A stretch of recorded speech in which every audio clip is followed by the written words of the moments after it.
सिंदूर का भारतीय संस्कृति में बड़ा महत्व है। खासकर जो महिलाएं सुहागिन हैं, सिंदूर उनके लिए बहुत ही उपयोगी होता है। वैसे हर दुकान में सिंदूर उपलब्ध होता है और इस बात से हम सब वाकिफ भी रहते हैं कि सिंदूर चूना, हल्दी, मरकरी को मिलाने के बाद बनता है। लेकिन क्या आप जानते हैं, यह पौधा ऐसा भी है जो सिंदूर का पौधा है, जिसे हम अंग्रेजी में कुमकुम ट्री या कमीला ट्री भी कहते हैं। अन्य वनस्पति की तरह सिंदूर का भी एक पेड़ होता है। ये एक ऐसा पौधा है जिसमें से फल निकलते हैं और उससे पाउडर और लिक्विड फॉर्म में सिंदूर जैसा लाल डाई बनता है। कई लोग इसे लिक्विड लिपस्टिक ट्री भी कहते हैं, क्योंकि इसमें से जो रंग निकलता है उससे नेचुरल ही आपके होठों को भी रंग मिल सकता है। तो हम जानते हैं, वीडियो को पूरा देखें, एंड तक देखें अगर आप नहीं जानते ये पौधा हम कैसे उगा सकते हैं और कैसे लगा सकते हैं।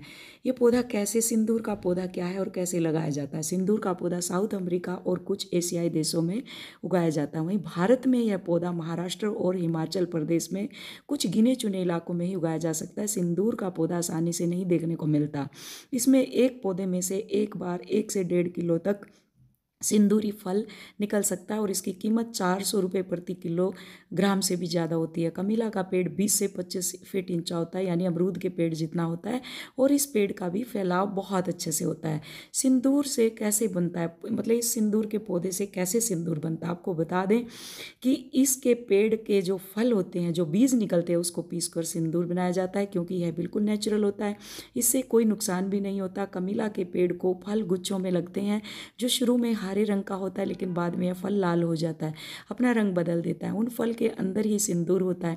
वह सिंदूर छोटे छोटे दानों के आकार में होता है, जिसे पीसकर बिना किसी दूसरी चीज़ों की मिलावट से सीधे तौर पर आपको हम प्रयोग में ला सकते हैं। शुद्ध और स्वास्थ्य के लिए बहुत ही उपयोगी है। इसका कोई साइड इफेक्ट नहीं होता। इस सिंदूर का इस्तेमाल ना माथे पर लगाने के लिए, बल्कि इसका प्रयोग भोजन पदार्थों को लाल रंग देने के लिए भी किया जाता है। कमीला के पेड़ से निकलने वाले सिंदूर का प्रयोग उच्च श्रेणी की लिपस्टिक बनाने के लिए किया जाता है, जिससे दवाएं भी बनती हैं। लिपस्टिक, इसको हेयर डाई, तेल मालिश, रेड इंक बनाना, पेंट के लिए इस्तेमाल करना, साबुन के लिए इस्तेमाल करना, और जो रेड डाई बनती है उसके लिए भी यूज किया जा सकता है। कैसे लगाएं सिंदूर के पौधे को? इसको लगाने के 2 तरीके हो सकते हैं। इसे बीज से भी मदद से लगाया जा सकता है, और दूसरा, इसको आप कलम तैयार करके भी लगा सकते हैं। सिंदूर का पौधा घर में आसानी से नहीं उग सकता, क्योंकि इसके लिए एक अलग तरह की जलवायु चाहिए। इसके साथ कुछ ऐसा कि अगर आप पौधे को ज़्यादा पानी या खाद दे देंगी तो पौधा मर जाएगा। अगर कम दिया तब इसके ऊपर फल नहीं आएंगे। तो इसलिए इसको कम हम रिकमेंड करते हैं, क्योंकि इसके लिए कोई भी केमिकल युक्त खाद इसमें नहीं चाहिए होती। बिल्कुल नेचुरल इसमें खाद की ज़रूरत होती है।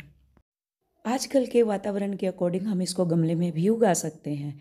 तो हम एक बहुत ही अच्छी क्वालिटी का बीज लेकर के एक गमला अच्छे से तैयार करके, और मिट्टी को और खाद को 6 और 40 का रेशियो, 60-40 का रेशियो रख के, खाद और मिट्टी जो हमारी गार्डन सॉइल रहती है उसको मिक्स करके 3 दिन के लिए हम छोड़ेंगे। फिर उसके बाद इसको हमने लगाना है। बीज में जब तक पानी उग ना जाए तब तक हमें पानी देना है।